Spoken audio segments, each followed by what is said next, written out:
Why Venezuelan realtors don't like gringos. Today we discuss.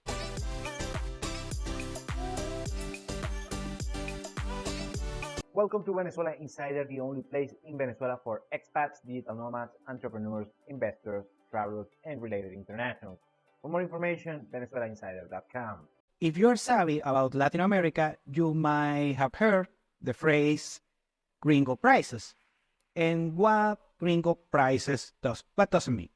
Well, usually is the premium that many people in Latin America try to make you pay in their home country when they see that you are a quote-unquote gringo, a Western international. And usually they do it through using websites in English and also try to sell everything.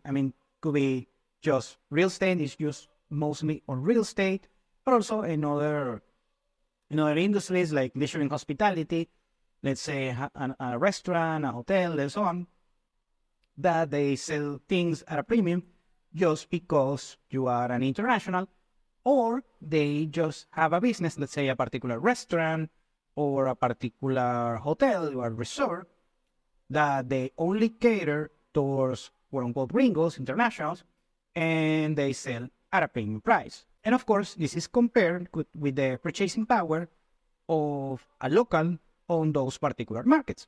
Usually because on those particular markets, the gringo, the Western international, has better purchasing power, way better purchasing power than an average citizen. Well, I explained many times that in Venezuela, that doesn't happen. First, because many Americans, internationals overall, come here, they don't realize first the country is de facto dollarized, so the prices are already on USD. And you don't have the ability in order to change the price from the local currency, the peso, let's say, in order to exchange it on US dollars. You have to pay straight away on US dollars. Of course, you can use the local currency, but de facto, the Venezuelan economy is dollarized, and the USD is the standard used in the Venezuelan economy. And of course, there are bolivars. When you pay in bolivars, you are just paying on the USD rate.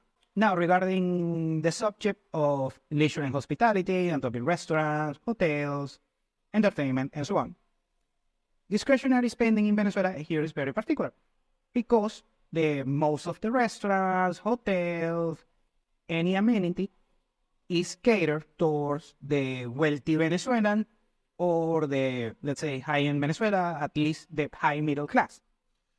And since a lot of issues that I explained many times, let me explain quickly yet again, is that the supply chain in Venezuela has mutated, had to be reorganized on the past few years, let's say 7 years, and is now more expensive due to the economics of scale and so on. But it's basically being restructured, and right now is not as efficient as other parts in Latin America. The end result is that many goods and services are going to be priced at a premium. This is for the average Venezuelan, for the local, not for the international. So when you go to a restaurant, a hotel, an amenity, and so on, and you start seeing the price on US dollars, let's start by that, and afterwards is priced in also the type of quality and so on. And as an international, let's say it's your first time in the country and you see such prices, you think those are gringo prices. And those are not gringo prices. Those are the prices also for the locals. And the marketing is not going towards the international, is going towards the citizen in Venezuela, the citizen in Venezuela that has more discretionary consumer spending, and the marketing go towards them. Is not going towards a middle-class Western citizen that is traveling to the country. Now, the few exceptions that you might find on those particular cases in Venezuela is first Margarita Island. Margarita Island depends heavily on tourism, and they like to do an extra carrying and a different structure in order to attract the Western international, but internationals overall can be Eastern internationals as well. Very good. So what happens is that they're kind of in the middle. They put an extra effort in order to make a menu in English. Also, I've seen it in Russian and a couple of other languages. But also, they have occasionally some translators, some personnel that speaks English. But in most cases, that won't happen, especially on the mainland Venezuela.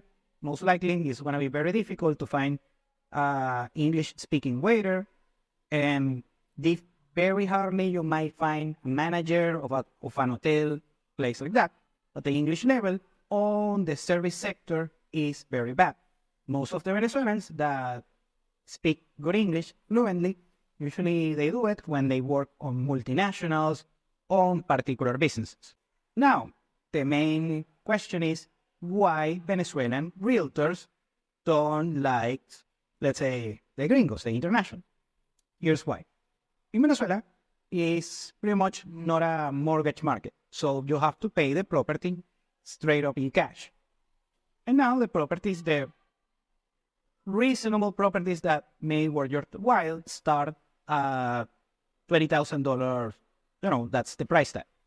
But it's not going to be the best properties. We have properties of 50,000, 100,000, 200,000, quarter of $1 million, $1 million, $2 million, and so on.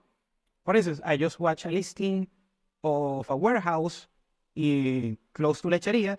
It costs $1 million a warehouse. Yeah, and we have such properties, and also we have the clientele, domestic clientele, in order to sell that. It's going to be a hard sell, by the way, but most likely it will happen in 6 months, a year or so. Very good. So many internationals, they have this mindset that everyone here is poor. That's not the case. And for instance, people, even in cases, millionaires, international millionaires that come here to the country, and they want to purchase a $20,000 property because they think that a good property costs $20,000, and it's not the case. You can find some nice deals on $20,000, but it's not going to be the case. Meanwhile, a good property that costs $20,000 is going to sell very quickly, and it's going to be purchased by a middle-class Venezuelan. So you don't have to go to the hassle of first dealing in a foreign language with an international that is gonna rebate the price and so on. And meanwhile, a middle-class Venezuelan that already knows the market, knows the price, is gonna show up straight up with the cash and pay the property quickly. Now, regarding the Venezuelan real estate market, is that most of the properties that are sold is a Pareto principle. Around 60-70% of the properties that are sold, actually sold, around $30,000 and a little bit less. That's the Pareto principle. But the 30% of the sold properties are way over that price. Could be 50,000, 100,000, several hundred thousands, even in a few cases, a couple of $1 million. So those are actually the money makers of realtors, the successful realtors within the country. So usually those properties are catered towards the very high-end Venezuelan individual, the high net worth Venezuelan individual, and not towards the international. Because the internationals in these particular cases are going to be way more difficult to deal with, because the wealthy international thinks that since Venezuela is a failed state and a dirt cheap country, they're going to be very, very difficult in order to persuade and explain that is actually the price, the market price.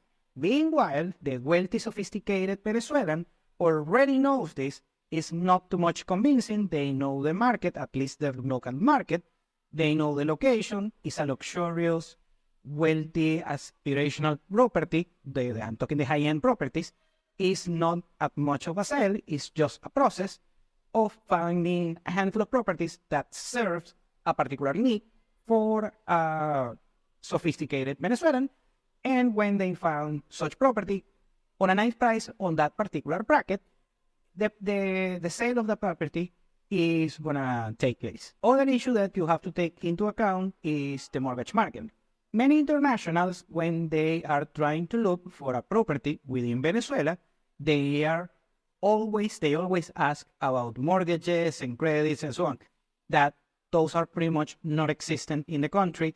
And the few occasions that you have credit for properties in Venezuela is for a very slim minority on a very small cohort of properties on a particular condition, and it's not advantageous in order to know if you want to get a mortgage or anything like that. Well, so there is virtually, if you're an international, you most likely 99.9% of the cases, you are not going to have access to a mortgage here. So you have to pay on the property straight up in cash. Most of the cases, it's going to be over 90% of the cases, it's going to be mostly in cash. And the realtor doesn't want to deal with the nuances of trying to explain this from scratch. Meanwhile, they can just sell a property to a Venezuelan that is liquid and that, of course, has the mindset of paying a property straight up in cash, and they save all of the nuances. And lastly, probably the biggest reason is the paperwork. In order to register a property here in the country, for Venezuelans, is a relatively straightforward process. It takes time. It takes, you have to pay fees for that, a small percentage of the property, of any given property, depends on the registration and so on, but it's a straightforward process. Meanwhile, if you're an international, you have to go through a lot of bureaucratic hoops in order to register a property on your name as an international. And dealing with that takes a lot of time, a lot of money, and many times in the process, the negotiations just fell off, and it's very frustrating for the realtors here. And also, you have to take into account that it's extra work, extra labor, extra advising, and so on, and so on, and so on, and so on. So the process becomes very tiresome, and also the international doesn't understand it, and that's why many realtors, most of them, I would say all of them, don't want to deal with internationals. So the bottom line is that for the high end, of course, if you know something about real estate, you know the realtors. It's a Pareto principle, just a handful, the top 5% of them actually make good money being a realtor. The over 95% of realtors are very unsuccessful. And the top 5% usually has a lot of clients, a lot of wealthy clients, sophisticated clients, also great marketing and so on. They usually goes for domestic clients and so on. So they don't want to deal with a difficult international, a difficult middle-class international citizen, potential client, that when they deal easily with high-end clients and also high middle-class Venezuelans that they are not rich or anything, but they usually they have the liquidity in order to purchase a property quite easy. Thank you for watching Venezuela Insider. Please like, share, and subscribe. Follow us on social media. If you want to work with us, venezuelainsider.com. Thanks again and have a nice day.